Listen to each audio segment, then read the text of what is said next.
Welcome everyone to C&B. I'm Siddharth Vinayak Partnkar. I hope you've had a fabulous start to the new year, and I also hope that it is an even more fabulous year ahead. Now, it has been a very busy time for us on the team because there's been a lot of action in the auto space. That's something we'll certainly never complain about. So we got a couple of SUVs for you today. One big luxury brute that's coming up in just a bit, but let's start with an electric SUV. It's the facelift of the Audi e-tron. Yes, the one that started it all. It is now rebadged as the Q8 e-tron. It's available in two body styles. I had the chance to drive the Sportback in Lanzarote, that is in the Canary Islands, and I can tell you that it was a very exotic location, great roads, but the car really lived up to all of the expectations that came with that. Here is my review. The latest Audi model, and I got to see it in the flesh just a little bit before any other journalist worldwide, in the heart of Audi design at its headquarters in Ingolstadt, Germany. Truly an honor to see this car inside the very same presentation room at the Audi design building where the company's board previews its new models. Meet the new Audi Q8 e-tron SUV. So this is the very latest electric or e-tron model from Audi. And it's very apt in a way, it's really fitting that it is this car that sets the tone for the design language that will follow on future e-tron or electric models as well. I say that because the very first e-tron was very much something like this, that set the tone, that gave us the new face of Audi at the time. And now you're going to see a lot of that emerge as the e-tron family expands on this drive towards eventually becoming completely electric as a brand. And very cool that I had the Audi exterior designer Jürgen Loeffler show me everything that is new about it, since he knows the car better than anyone else, really. Now, you have to say that a large part of Audi's popularity over the last several years has really come on the back of its designs. The cars have been really attractive, they've been really pretty, and they've also played around a lot in terms of technology by taking some of those tech elements into the design, especially on lighting. It's a trend that really has seen a lot of other car brands also adopt, let's say, a lot of that. Look at the way the tail light treatment has been done, the use of LED lighting there, and then of course on the daytime running lights as well. Real signature of the brand. Where am I going with this? Well, think about it. For a brand that's been a trendsetter on design, then there is a lot of pressure in terms of how to keep that reputation going, how to have a more modern or a new outlook towards maintaining this kind of a reputation. Take a look at that face and, well, you know then that while it's difficult, it's not impossible. It's something that Audi has been able to hold on to. It's something that the brand is still very much recognized for. So yes, this is the facelift for the Audi e-tron family, except now it has a more fitting name as the Q8 e-tron. What you see here is the SUV model in Chronos Grey that really seems to enhance the minimalist styling on the car. The lighting treatment is very cool. New DRLs, and look at that light bar across the top of the grille. That also gives a distinct silhouette of the four rings by casting a glow onto their upper outline. Like I said, very cool. The other thing you notice right away is how it looks more athletic and kind of leaner than the original e-tron was.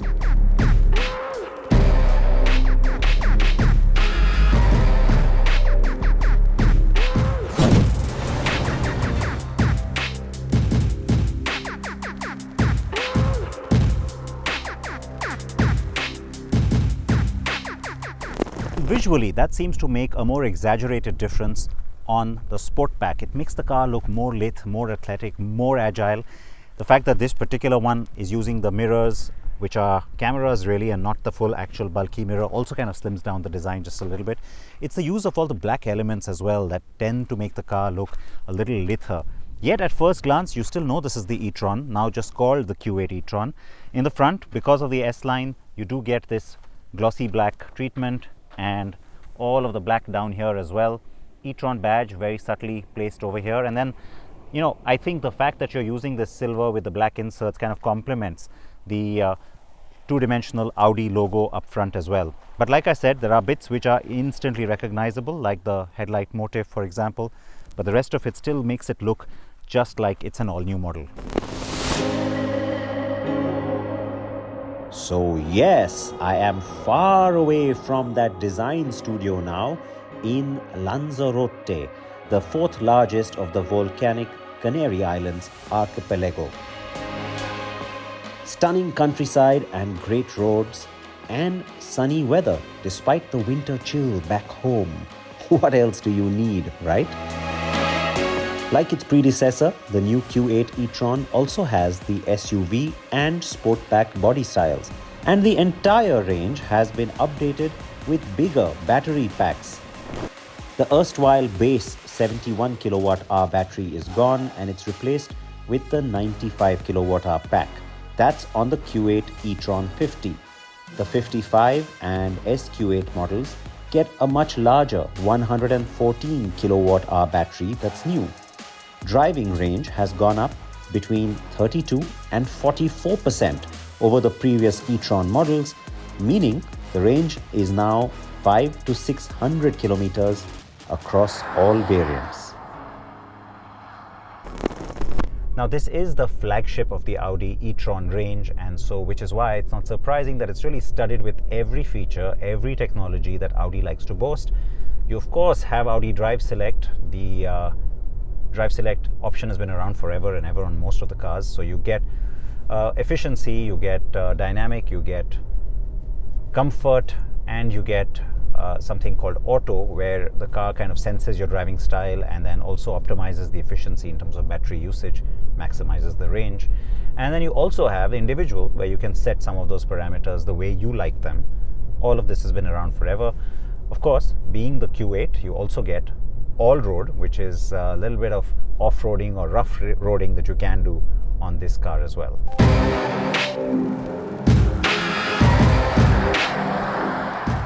The car also has a host of ADAS systems, and they work quite nicely. There's everything from lane keep to traffic follow. And you know what? All of this, everything I've just mentioned, was always on the e-tron. So what's changed? What's new? Audi has paid extra attention to the chassis and dynamics with the Q8 e-tron. The improvement is apparent, I have to say.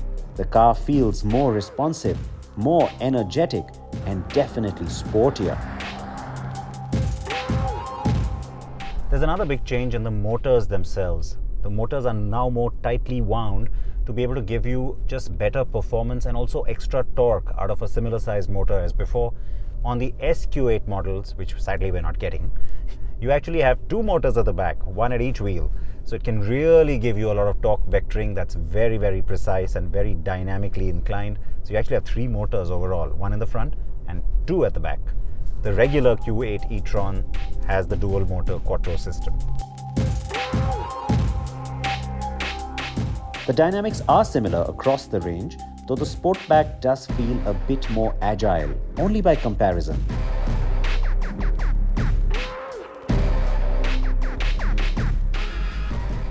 So I've just come out of the Timanfaya National Park, and it is otherworldly landscape. The roads are fantastic, and the good news is I can see some nice curves coming up. So it's time to put some of that promise of more agility to the test. Okay, here we go.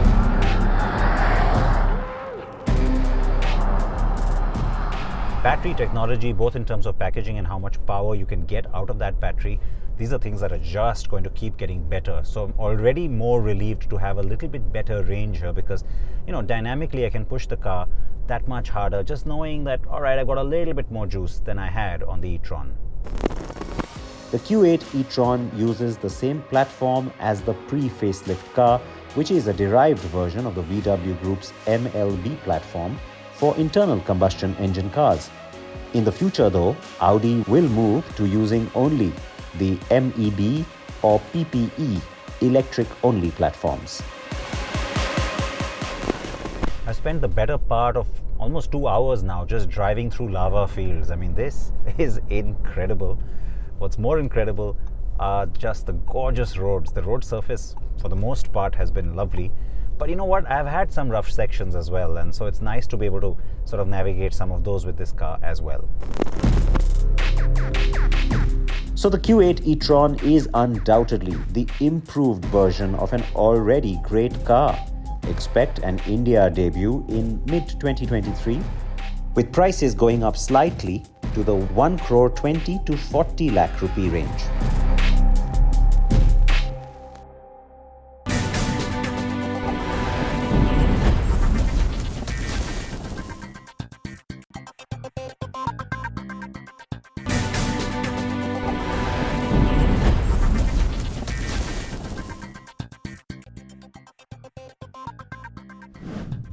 Welcome back to C&B.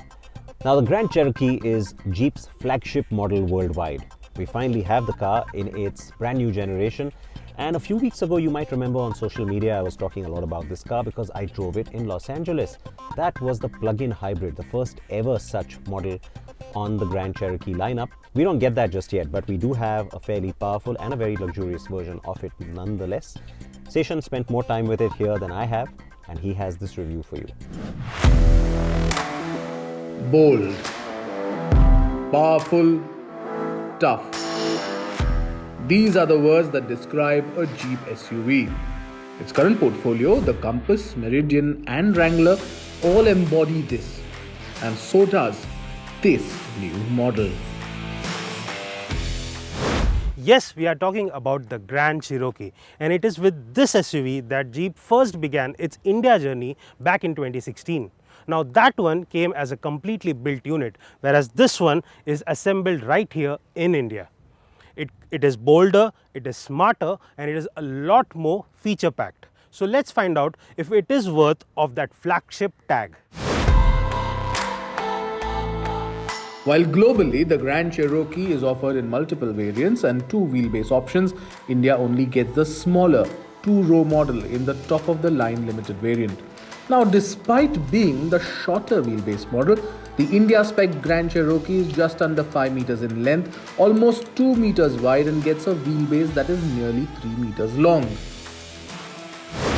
Now coming to this design and styling, this new 5th generation Grand Cherokee is a lot more sharper and premium. Of course, the massiveness is still intact, and up front you have that signature 7-slot grille with the chrome details, of course, and on either end you have new sharper looking LED headlamps. Below you have a new bumper with larger intakes and of course more chrome at the bottom. Now coming towards the side, you'll notice that the underbody cladding runs across the profile, covering the wheel arches as well. These squared wheel arches have housed 20-inch 5-spoke alloy wheels, which look nice and massive for the SUV. And here you have that Grand Cherokee lettering on the driver side door. There is another one on the passenger side door as well. You have a roof rail as well. Of course, these are just for aesthetics and not for using as a load bearer. But you have more chrome inserts around the windowsill and the roof rail as well. Now, all Jeep SUVs come with some Easter eggs, and this one does too. Here if you see on the rear quarter window, you will have the silhouettes of all 5 generations of the Grand Cherokee, and this adds to that legacy of the Jeep brand.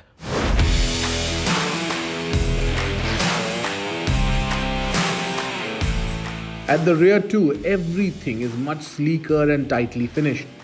The sleek wraparound tail lamps look quite premium and add the SUV's distinctive looks.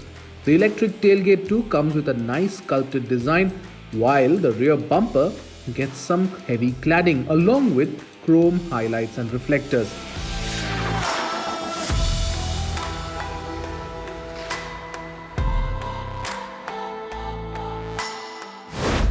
Right now I'm inside the cabin of the Grand Cherokee, and I have to say this is probably the most advanced and high-tech cabin we have seen in the Jeep SUV in India so far. The fit and finish is top notch. There is nice soft touch dash top on and as well as door panels which get leather finish.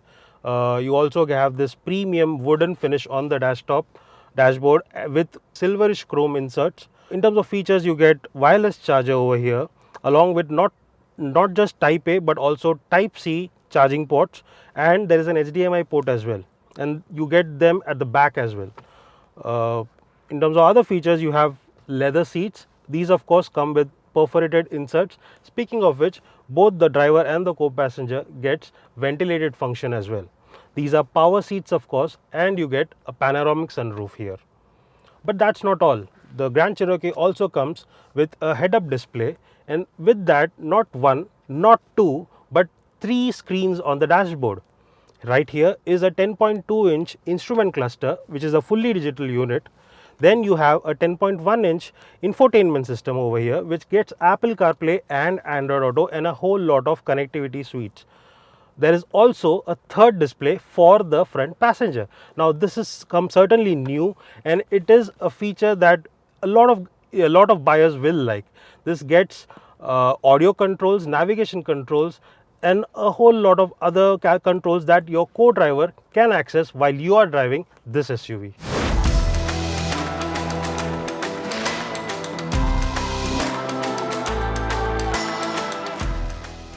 At the rear, there is ample knee and headroom and enough space for 3 passengers to sit abreast.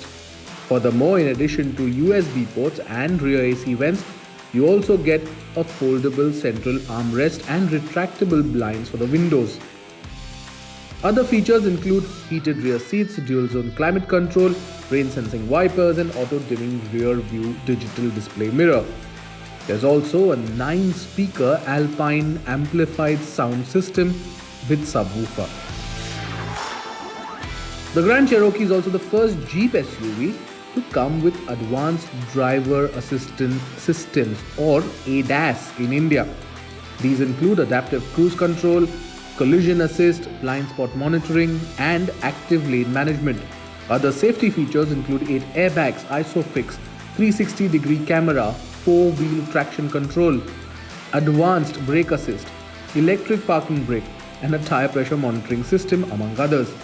All 3 passengers get 3-point seat belts with reminders and adjustable headrests.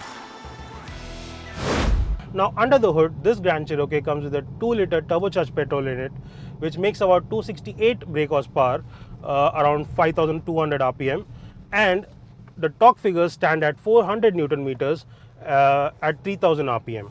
Now the power figures become more apparent once you cross the 2000 RPM mark, because in the lower revs you have a noticeable turbo lag, which is very common in turbocharged engines. But as you cross the 2000 RPM mark, the engine comes alive. It feels more spirited and energetic to drive. It is paired with an 8-speed automatic unit, which is controlled via this dial system, and you also get paddle shifters over here. Coming to the ride quality, the Grand Cherokee feels quite plush. It handles all the undulations on the road with quite a bit of ease. You do not feel a lot of these vibrations inside the cabin.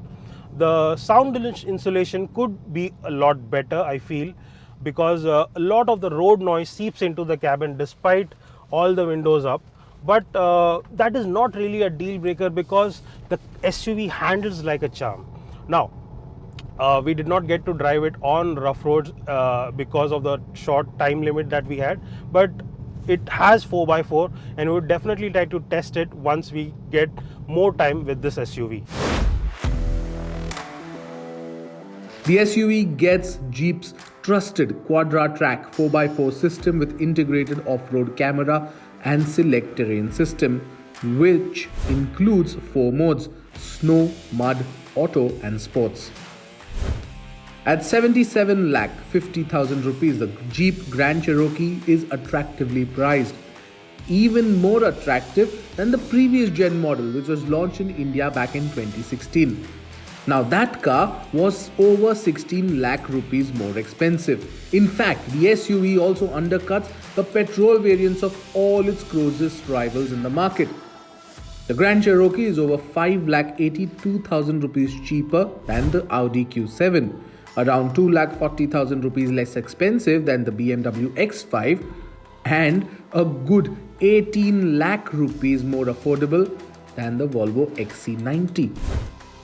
In a nutshell then, the Grand Cherokee offers great performance, gets ton of premium creature comforts, and some of the tech on offer are first in segment features.